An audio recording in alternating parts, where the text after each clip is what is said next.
안녕하세요. 저는 치주 질환과 잇몸 치료를 전문으로 35년 넘게 진료해온 치과 전문의 이정훈 원장입니다. 제가 현장에서 수많은 환자분들을 만나며 가장 안타까웠던 장면은 치아는 멀쩡한데 잇몸이 무너져 음식을 제대로 씹지 못하고 결국 임플란트나 틀니에 의존하게 되는 경우였습니다. 그런데 반대로 80세가 넘었는데도 딱딱한 오징어를 잘 드시고 사과를 아삭하게 베어 무는 분도 계셨습니다. 바로 제 환자 중 한 분인 83세 김영자 할머니 이야기입니다. 많은 분들이 놀랍니다. 임플란트도 아니고 특별한 고급 시술을 받은 것도 아닌데 어떻게 60살 이후부터 20년 넘게 잇몸을 건강하게 지켜오셨을까? 사실 이건 거창한 비법이 아닙니다. 작은 습관 하나를 지켜온 덕분이었죠. 여러분은 혹시 잇몸이 나이 들면 무너지는 건 어쩔 수 없는 노화라고 생각하시나요? 오늘 이 영상을 끝까지 보시면 그 생각이 완전히 달라질 겁니다. 60세 이후에도 잇몸은 충분히 건강하게 지킬 수 있고 그 작은 차이가 80대의 삶의 질을 완전히 달라지게 합니다. 제가 수십 년간 진료하며 깨달은 사실 중 하나는 많은 분들이 치아보다도 잇몸 때문에 먼저 음식을 잃는다는 점입니다. 치아는 충치가 생기면 떼우고 씌우고 심지어 임플란트로도 대체할 수 있습니다. 하지만 잇몸은 한번 무너지면 되돌리기가 어렵습니다. 실제로 60세 이후 치아 상실의 가장 큰 원인은 충치가 아니라 잇몸병 즉 치주염이라는 사실 알고 계신가요? 문제는 이 잇몸병이 아주 조용하게 눈에 띄지 않게 진행된다는 겁니다. 초기에 별다른 통증이 없고 양치 후 피가 조금 나는 정도라 대수롭지 않게 넘기기 쉽습니다. 하지만 피가 난다는 건 이미 잇몸 속뼈가 녹아내리고 있다는 신호입니다. 뿌리를 잡아주던 잇몸뼈가 줄어들며 결국 치아가 흔들리게 됩니다. 치주염이 무서운 이유는 단순히 치아만의 문제가 아니기 때문입니다. 수많은 연구에서 잇몸병과 전신 건강의 연관성이 밝혀졌습니다.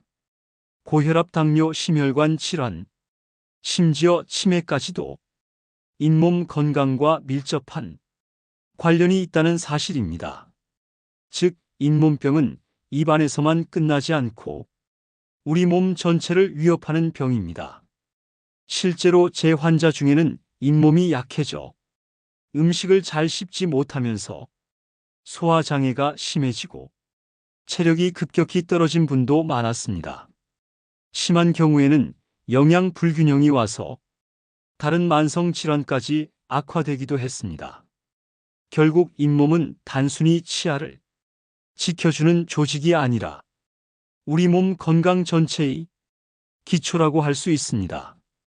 여러분이 혹시 양치할 때 잇몸에서 피가 난다거나 아침에 일어났을 때 입안에서 냄새가 심하게 난다거나 치아가 조금씩 흔들린다고 느끼신다면 이미 잇몸 건강에 적신호가 켜진 것입니다.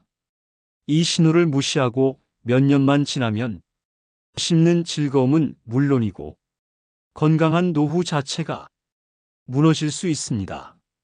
이렇듯 무서운 잇몸 질환. 그런데도 많은 분들은 단순히 치아 관리에만 집중하는 경우가 많습니다. 치아 미백이나 임플란트에는 큰돈을 쓰면서 정작 잇몸을 지키는 데는 소홀한 경우가 많습니다. 바로 여기서 삶의 질이 갈라지는 겁니다. 제가 말씀드린 80대 김정순 어르신은 지금도 오이를 아삭아삭 씹고 갈비를 뜯을 정도로 잇몸이 건강합니다.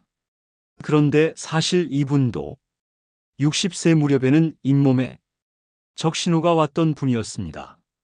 당시 양치할 때마다 피가 나고 아침이면 입안에서 불쾌한 냄새가 심했습니다. 치과에 오셨을 때 잇몸 엑스레이를 찍어보니 이미 뼈가 일부 녹아내리고 있었습니다. 보통 이 정도면 앞으로 몇 년 안에 치아가 흔들리고 빠질 가능성이 높다고 설명드리는 경우가 많습니다. 그런데 김정순 어르신은 제 설명을 듣고 생활 습관을 완전히 바꾸셨습니다. 하루 3번 양치는 물론 자기 전에는 치간 칫솔을 꼭 사용했고 일주일에 2~3번은 치실도 습관처럼 사용했습니다. 무엇보다 중요한 것은 정기적인 치과 내원을 꾸준히 지켰다는 점입니다. 스케일링을 6개월마다 받으며 치석이 쌓이지 않도록 관리했고 작은 염증이 생기면 바로 치료를 받으셨습니다. 그 결과는 놀라웠습니다. 보통은 70대 중반쯤 되면 어금니부터 흔들리기 시작하는데 이분은 80세가 넘도록 단단하게 유지가 된 겁니다. 지금도 틀리는커녕 임플란트 하나 없이 모든 치아를 본래대로 사용하고 계십니다. 반대로 비슷한 시기에 제 진료실을 찾았던 박모 어르신은 달랐습니다. 양치할 때 피가 나도 대수롭지 않게 넘겼고 스케일링도 몇 년에 한 번 받는 수준이었습니다. 60대 후반까진 괜찮았지만 70대가 되면서 치아가 흔들리기 시작했고 결국 임플란트를 여러 개 심으셨습니다. 문제는 임플란트도 잇몸이 건강하지 않으면 오래 버티기 힘들다는 겁니다. 실제로 몇 년 지나지 않아 임플란트 주변 염증이 생겨 큰 고생을 하셨습니다. 김정순 어르신과 박모 어르신의 사례는 같은 나이대라도 관리 습관에 따라 노후 삶의 질이 얼마나 달라질 수 있는지를 보여줍니다. 한쪽은 여전히 제 나이에도 갈비를 씹으며 손주들과 맛있게 식사하고 다른 한쪽은 임플란트가 흔들려 다시 수술을 고민하는 상황입니다. 이런 사례들을 통해 저는 다시 한번 확신합니다. 60세 이후 잇몸 건강은 타고나는 것이 아니라 지켜내는 것이라는 사실입니다. 나이 들수록 관리가 귀찮아져도 작은 습관 하나가 20년 뒤에 삶을 완전히 바꿔놓습니다. 그렇다면 왜 어떤 분들은 60대 이후에도 잇몸이 튼튼하게 유지되고 어떤 분들은 급격히 무너질까요? 바로 잇몸병 치주 질환이 진행되는 원인을 제대로 이해해야 합니다. 첫 번째 원인은 치석입니다. 아무리 양치를 꼼꼼히 해도 치아와 잇몸 경계에 남는 음식물 찌꺼기와 세균은 결국 딱딱하게 굳어 치석이 됩니다. 이 치석은 단순한 돌덩이가 아니라 세균 덩어리입니다. 세균이 잇몸에 염증을 일으키고 그 염증이 뼈까지 번지면서 잇몸뼈를 서서히 녹입니다. 그래서 정기적인 스케일링이 필수인 이유가 여기에 있습니다. 두 번째 원인은 나이와 함께 오는 면역력 저하입니다. 젊을 때는 잇몸이 조금 붓더라도 회복이 빠르지만 나이가 들수록 면역 반응이 둔해지고 회복 속도도 떨어집니다. 똑같은 치석이 쌓여도 20대 때는 금세 회복되지만 60대 이후에는 회복하지 못하고 염증이 만성으로 이어집니다. 세 번째 원인은 잘못된 생활 습관입니다. 흡연은 잇몸 건강이 가장 큰 적 중 하나입니다. 니코틴과 타르는 잇몸 혈관을 수축시켜 산소 공급을 방해하고 염증을 악화시킵니다. 실제로 흡연자는 비흡연자보다 치주염 발생 위험이 2~3배 이상 높습니다. 또 단 음식과 잦은 간식도 치석 형성을 빠르게 만들어 잇몸에 부담을 줍니다. 네 번째 원인은 전신질환입니다. 고혈압, 당뇨, 골다공증 같은 만성질환은 모두 잇몸 건강에 직접적인 영향을 줍니다. 특히 당뇨병은 잇몸 염증을 악화시키는 대표 질환입니다. 당뇨 환자는 일반인보다 잇몸병이 더 빨리 진행되고 심각해집니다. 그래서 잇몸이 약해진 환자를 보면 저는 반드시 당뇨 여부를 함께 확인합니다. 마지막으로는 방심입니다. 대부분의 분들이 잇몸을 잃고 나서야 중요성을 깨닫습니다. 치아가 흔들리기 전까지는 관리 필요성을 절실히 느끼지 못하기 때문입니다. 하지만 잇몸은 무너지고 나면 다시 세울 수 없습니다. 무너지기 전에 아직 건강할 때 지켜내야 합니다. 결국 80대 김정순 어르신이 잇몸을 건강하게 지킨 이유는 특별한 것이 아니었습니다. 치석을 꾸준히 관리했고 면역력 저하를 생활 습관으로 보완했으며 위험 요소를 피했습니다. 반대로 방심한 분들은 비슷한 나이에도 이미 틀니나 임플란트로 고생하게 됩니다. 80대에도 잇몸을 지키는 비결은 거창한 것이 아닙니다. 누구나 실천할 수 있는 기본 습관이지만 그 꾸준함이 수십 년 뒤 결과를 바꿉니다. 첫째, 정기적인 스케일링입니다. 스케일링은 단순히 치아 미용이 아닌 잇몸병을 예방하는 가장 기본적인 치료입니다. 치석은 스스로 없앨 수 없고 반드시 치과에서 제거해야 합니다. 대한치주과학회에서는 6개월마다 한 번 정기 스케일링을 권장합니다. 실제로 이 원칙만 지킨 분들은 대부분 70, 80대에도 튼튼한 잇몸을 유지합니다. 둘째, 올바른 양치 습관입니다. 잇몸 건강은 하루 3번의 양치에서 시작됩니다. 중요한 것은 횟수가 아니라 방법입니다. 잇몸과 치아 경계를 45도 각도로 닦는 바스법을 습관화하면 좋습니다. 치아만 닦는 것이 아니라 잇몸을 부드럽게 자극해 주어야 혈액순환이 개선되고 염증도 줄어듭니다. 셋째, 치간, 칫솔과 치실 사용입니다. 칫솔만으로는 치아 사이 음식물과 세균을 완전히 제거할 수 없습니다. 특히 60대 이후에는 치아 사이가 벌어지는 경우가 많아 치간 칫솔이 필수입니다. 저녁 양치 후 치간 칫솔로 치아 사이를 청소하고 필요에 따라 치실도 병행하면 큰 도움이 됩니다. 넷째, 생활 습관 관리입니다. 흡연은 반드시 끊으셔야 합니다. 담배는 잇몸병 진행을 2~3배 이상 빠르게 만들고 치료 효과도 떨어뜨립니다.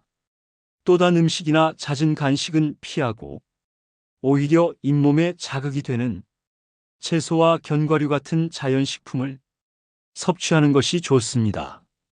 다섯째, 전신질환 관리입니다. 고혈압, 당뇨, 골다공증 같은 질환은 잇몸 건강과 밀접한 관련이 있습니다. 혈당이 조절되지 않으면 잇몸 염증이 악화되고 잇몸이 약해지면 음식을 씹지 못해 혈당 관리가 더 어려워지는 악순환이 생깁니다. 따라서 전신 건강 관리가 곧 잇몸 건강 관리라 할 수 있습니다. 여섯째, 정기 검진과 조기 치료입니다.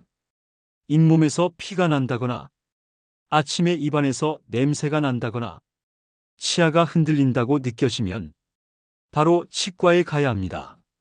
작은 증상을 방치하면 몇 년 안에 돌이킬 수 없는 상태로 진행됩니다. 하지만 초기에 발견하면 간단한 치료와 관리만으로 충분히 막을 수 있습니다. 마지막으로 마음가짐의 변화입니다. 치아는 잃어도 대체할 수 있지만 잇몸은 대체할 수 없다는 사실 꼭 기억해야 합니다. 80대 김정순 어르신이 잇몸을 지킬 수 있었던 것도 특별한 약이나 시술 때문이 아니라 작은 습관을 20년 넘게 지킨 덕분이었습니다. 꾸준함이 결국 삶의 질을 바꾸는 힘이 된 것입니다. 해결책과 예방법이 실제로 어떤 차이를 만드는지 제 진료실에서 만났던 두 환자분이 사례로 말씀드리겠습니다. 먼저 78세 김말순 어르신입니다. 이분은 60대 초반부터 제가 강조한 습관을 성실히 지켰습니다. 스케일링은 빠지지 않고 6개월마다 받으셨고, 치간 칫솔은 늘 가방에 넣고 다니셨습니다. 단 음식은 거의 드시지 않았고, 매일 저녁 식사 후에는 10분 이상 꼼꼼히 양치를 하셨습니다. 결과는 놀라웠습니다. 70대 후반이 된 지금도 모든 치아가 제자리를 지키고 있습니다. 음식을 씹는데 전혀 불편이 없으십니다. 무엇보다 치과에 오실 때마다 혈압과 혈당 수치까지 안정적으로 유지되는 걸 확인할 수 있었습니다. 잇몸을 지키는 습관이 전신 건강에도 영향을 준 대표적 사례입니다. 반대로 75세 박영호 어르신은 달랐습니다. 60대 후반부터 잇몸이 자주 붓고 피가 났지만 바쁘다는 이유로 치과 내원을 미루셨습니다. 70대 초반에는 어금니가 흔들리기 시작했는데도 임시방편으로만 넘기셨습니다. 결국 72세 무렵에는 상악 어금니 5개가 한꺼번에 빠져 임플란트를 해야만 했습니다. 문제는 이미 잇몸뼈가 많이 녹아 있어 임플란트도 심기 어려웠습니다. 수술 후에도 염증이 반복 발생해 통증에 시달리셨고, 음식을 씹지 못해 체중이 급격히 줄어드는 악순환을 겪으셨습니다. 박 어르신은 늘 말씀하셨습니다. 그때 조금만 더 신경 썼더라면 이 고생 안 했을 텐데 하고요. 이 두 사례는 우리에게 분명한 메시지를 줍니다. 60대 이후 잇몸 관리는 선택이 아니라 필수입니다. 작은 습관의 차이가 10년, 20년 뒤에는 음식을 씹으며 건강하게 웃는 삶을 만들기도 하고, 잇몸을 잃고 불편과 고통 속에 사는 삶을 만들기도 합니다. 오늘은 80대 김정순 어르신이 60세 이후에도 잇몸을 지킬 수 있었던 이유를 말씀드렸습니다. 결론은 단순했습니다. 치석을 정기적으로 관리하고 올바른 양치 습관을 지키며 치간 칫솔과 치실을 사용하고 전신질환까지 함께 관리한 것. 무엇보다 중요한 건 꾸준함이었습니다. 잇몸은 치아보다 먼저 무너지고 한번 잃으면 회복되지 않습니다. 하지만 지금부터라도 작은 습관을 실천한다면 달라집니다. 10년 뒤에도 20년 뒤에도 맛있는 음식을 씹으며 웃을 수 있습니다. 여러분, 오늘 배운 내용을 오늘 밤부터 실천해 보세요. 양치할 때 치아만 보지 말고 잇몸까지 관리해 주세요. 아직 스케일링을 받지 않으셨다면 가까운 치과를 찾아 예약하세요. 그 작은 실천이 바로 노후의 삶을 바꿉니다. 이 영상이 도움이 되셨다면 좋아요와 구독 눌러주세요. 댓글로 여러분의 경험도 함께 공유해 주세요. 주변 가족과 지인들에게도 꼭 전달해 주시길 바랍니다. 여러분의 작은 행동 하나가 누군가의 잇몸 건강을 지킵니다. 저는 앞으로도 수십 년 진료 현장에서 얻은 경험과 지혜를 통해 건강하고 행복한 노년을 위한 정보를 계속 전해드리겠습니다. 오늘도 건강한 하루 보내시길 바라며 감사합니다.